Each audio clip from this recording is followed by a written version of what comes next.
یہ تمہارے ذہن کا تماشا ہوا افسانہ ہی نہیں، تمہارے سینوں میں پلٹنے والا وہ غیظ و غضب ہے، وہ نفرت کا پہاڑ ہے، صحابہ کے خلاف وہ بغض اور عداوت کا وہ بولتا ہوا دہکتا ہوا آتش فشاں ہے جو پھٹ رہا ہے۔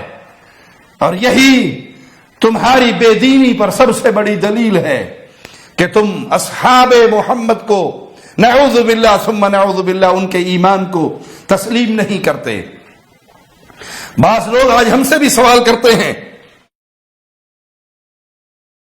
کہ کیا کسی مسلمان کو کافر کہا جا سکتا ہے؟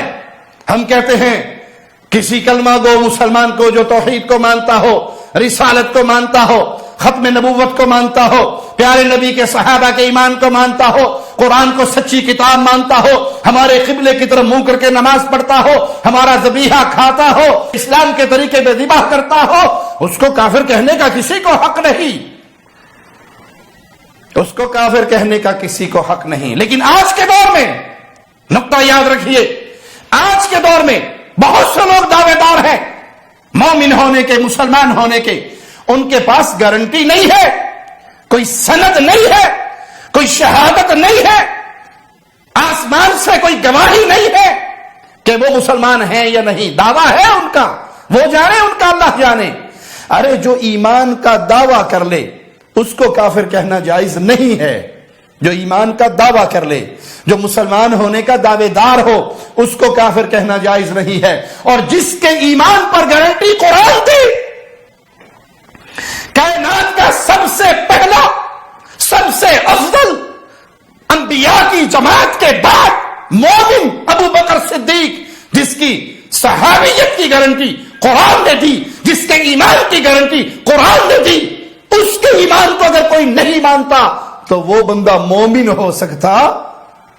ہم کسی کلمہ گو کو کافر نہیں کہتے، لیکن جو ابو بکر کو مسلمان نہیں مانتا، جو عمر کو مومن نہیں مانتا، جو عثمان کو مومن نہیں مانتا، جو صدیق کو مومن نہیں مانتا، جو عائشہ حفصہ کو مومنہ نہیں مانتے، جو معاویہ ابو سفیان کو مومن نہیں مانتے، جو اصحاب محمد کی پوری جماعت کو اہل ایمان کی جماعت نہیں مانتے، اللہ کی قسم وہ شخص، وہ عقیدہ رکھنے والا کائنات کا بدترین کافر ہے۔ ہم سے کسی کا ایمان منوانا ہے، لازم ہے اسے رب کی توحید پہ ایمان لانا ہوگا، محمد کریم کی رسالت پہ ایمان لانا ہوگا، ختم نبوت پہ ایمان لانا ہوگا، اصحاب محمد کی پوری جماعت کو اہل ایمان کی جماعت ماننا ہوگا، قرآن کو سچی کتاب ماننا ہوگا، عائشہ صدیقہ بنت الصدیق کو پاکیزہ طیبہ طاہرہ ماننا ہوگا۔ اگر کوئی مانے گا ان کو تو وہ ہمارا بھائی ہے، مسلمان ہے، اور اگر ان باتوں کو نہیں مانتا تو ہماری زبان کٹ سکتی ہے، جل سکتی ہے، ٹکڑے ٹکڑے ہو سکتی ہے۔ صدیق اکبر کے ایمان کا انکار کرنے والے کو ہماری زبان مومن نہیں کہہ سکتی۔ پیارے نبی صلی اللہ علیہ وسلم کے صحابہ سیدنا علی پہ اکٹھے ہوئے، سیدنا حسن پہ اکٹھے ہوئے، یہی تمام صحابہ جنہوں نے اپنا ہاتھ سیدنا حسن کے ہاتھ میں دیا۔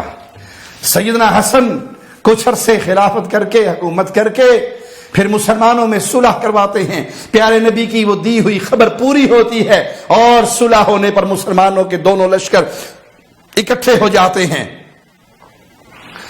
تم نے تو سیدنا حسن کو بھی معاف نہیں کیا، تم نے کہا سیدنا حسن نے بھی جو صلح کی تھی اور معاویہ کو امیر المومنین بنا دیا تھا، سیدنا حسن مجبور تھے، اس لیے مجبور تھے کیونکہ ان کے اپنے لشکر کے لوگ منافق ہو گئے تھے، بک گئے تھے، جو بکنے جیسے نہیں تھے وہ اپنے لشکر والوں کو لوٹنے لگ گئے تھے، ڈاکو بن گئے تھے، جنہیں لوٹنے کا موقع نہ ملا، جنہیں لوٹنے کا موقع نہ ملا، انہوں نے سیدنا حسن کو ہی گرفتار کر کے، قید کر کے معاویہ کے ہاتھوں پر بیچنے کا پلان بنا لیا تھا۔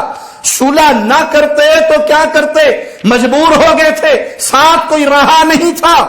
فَنَجْعَلْ لَعْنَةَ اللَّهِ عَلَى الْكَاذِبِينَ، جھوٹوں پر اللہ کی لعنت برسے۔ تمہاری یہ جھوٹی داستان سبائی ٹولے کی گھڑی ہوئی داستان، آؤ تمہیں سناؤں تمہارے ہی جواد کے نام سے۔ اس ذاکر کو سنو، یہ کہانی سنا رہا ہے۔ مرحوم طبرسی کی کتاب الاحتجاج، اس کے اندر جلد دوم میں احتجاجات امام حسن میں یہ روایت جو بارہا اس کا متن تفصیل کے ساتھ آپ مومنین کی خدمت میں پڑھا ہے، موجود ہے، آپ رجوع کر سکتے ہیں کتاب کی طرف بھی اور اس گفتگو کی طرف بھی۔ امام علیہ السلام نے وہاں پر اپنی صلح اور مصالحت کے اسباب بیان کیے۔ میں نے کیوں معاویہ کے ساتھ صلح کی ہے؟ فرماتے ہیں اس لیے صلح کی ہے کہ دو اغتیال، دو منصوبے، دو پلاننگ میرے سامنے آئیں۔ میں نے دیکھا کہ دو منصوبے ہیں، ایک میرے دشمن کی اور ایک میرے ساتھیوں کی۔ وہ ہا کہہ کر میں نے کئی عرصے تک سینسر کر کے یہ روایت پڑھی ہے عزیزان، ایک عرصے تک سینسر کر کے یہ روایت پڑھی ہے۔ بعد میں خود میرے اپنے ضمیر نے ملامت کی کہ کس لیے سینسر کر رہے ہو، کس کے ڈر سے کر رہے ہو، کس کے خوف سے کر رہے ہو؟ پھر پوری روایت پڑھ دی بغیر سینسر کے، جیسی امام حسن نے فرمائی تھی ویسی کئی دفعہ پڑھی ہے وہ روایت۔ وہ جملہ کیا تھا؟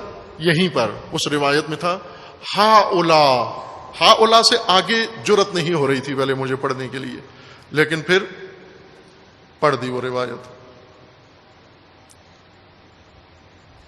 وہ کیا تھی؟ الذین یقولون انہم شیعتنا، یہ سب جو کہتے پھرتے ہیں کہ یہ میرے شیعہ ہیں، پھر ان کا اغتیال، ان کا منصوبہ، ان کا دام فریب میرے سامنے آیا کہ یہ کیا سوچ رہے ہیں۔ پھر میں نے ان کا منصوبہ سوچا کہ یہ کیا سوچ رہے ہیں۔ دونوں کا جب میں نے رکھ کے پرکھا، موازنہ کیا، اپنے دشمنوں کا اور اپنے شیعوں کے دونوں کے منصوبے دیکھے، تو مجھے دشمن کا منصوبہ بہتر نظر آیا۔ کیوں؟ کہ میرے اپنے شیعوں نے میرے لیے جو منصوبہ بنایا تھا اس کے اندر بہت ذلت تھی۔ اس لیے میں نے یہ کتاب الاحتجاج میں ہے، کئی دفعہ روایت پڑھی ہے عزیزان من۔ وہ کیا منصوبہ تھا کہ ہم امام حسن علیہ السلام کو پکڑ کے، گرفتار کر کے، رسیوں میں باندھ کے شامیوں کے حوالے کر کے معاوضہ لے لیتے ہیں، اس کے بدلے میں غنیمت لے لیتے ہیں، مال غنیمت لیتے تھے، امام فروشی کرتے ہیں۔ اس سے آگے تو ہمارے پاس اور کوئی راستہ، ہمیں کوئی چیز متاع نہیں ہے بیچنے کے لیے، ہمارے پاس جنگ تو ہونی نہیں ہے، مال غنیمت ملنا نہیں ہے، شام کی طرف سے بھی کوئی ہمیں آفر نہیں ہوئی، آخری اب یہ اپنا لشکر بھی لوگوں نے لوٹ لیا، اس میں بھی کچھ نہیں بچا، آخری متاع ہمارے پاس یہی بچا ہے کہ امام کو دشمن کے حوالے کر کے اس کا معاوضہ لے لیں۔ یہ کن لوگوں نے کیا؟ یہ تاریخ میں وضاحت کے ساتھ لکھا ہوا ہے، بہت دو ٹوک میں، تاریخ نے سینسر نہیں کیا، وضاحت کے ساتھ لکھا ہوا ہے۔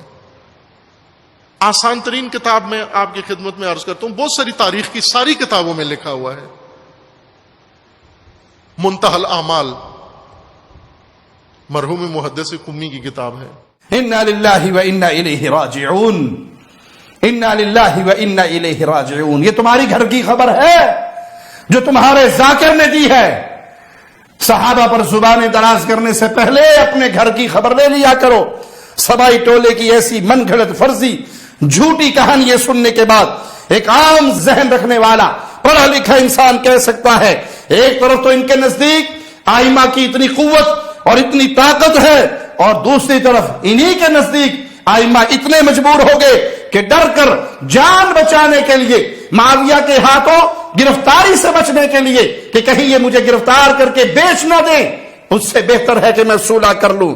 ایک طرف یہ قصے کہانیاں آئمہ کی شان کے، اور دوسری طرف آئمہ کی توہین کی یہ باتیں۔ انا للہ و انا الیہ راجعون۔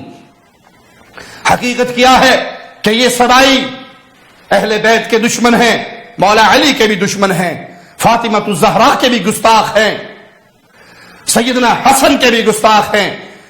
جن کے دل میں ابو بکر، عمر، عثمان کی محبت نہیں، وہاں پر علی، فاطمہ، حسن و حسین کی بھی محبت پیدا نہیں ہو سکتی، رضوان اللہ علیہم اجمعین۔ یہ پیارے نبی صلی اللہ علیہ وسلم کے پیارے ساتھی ہمارا ایمان ہے، معیار حق ہیں، ہم اس شخص کو مسلمان نہیں مانتے جو پیارے نبی کے صحابہ کے ایمان کا انکار کرے، اور اس شخص کو بھی مسلمان نہیں مانتے جو مصطفیٰ علیہ الصلوۃ والسلام کے اہل بیت کی ادنیٰ سی گستاخی کرے، ان کے ایمان کا انکار کرے۔ ہمارے نزدیک اہل الحدیث کے نزدیک صحابہ اور اہل بیت پیارے نبی صلی اللہ علیہ وسلم کے ساتھ محبت کرنے والے ہر مسلمان پر لازم ہے کہ ان دونوں گروہوں سے محبت کرے، اور ان کے درمیان بھی آپس میں دونوں گروہوں کے اندر محبت تھی۔ تم نے جو سوال لوگوں کے سامنے پیش کی ہے صحابہ اور اہل بیت کے درمیان دشمنی کی، وہ تمہارے دلوں کا فساد ہے، حقیقت سے اس کا کوئی تعلق نہیں۔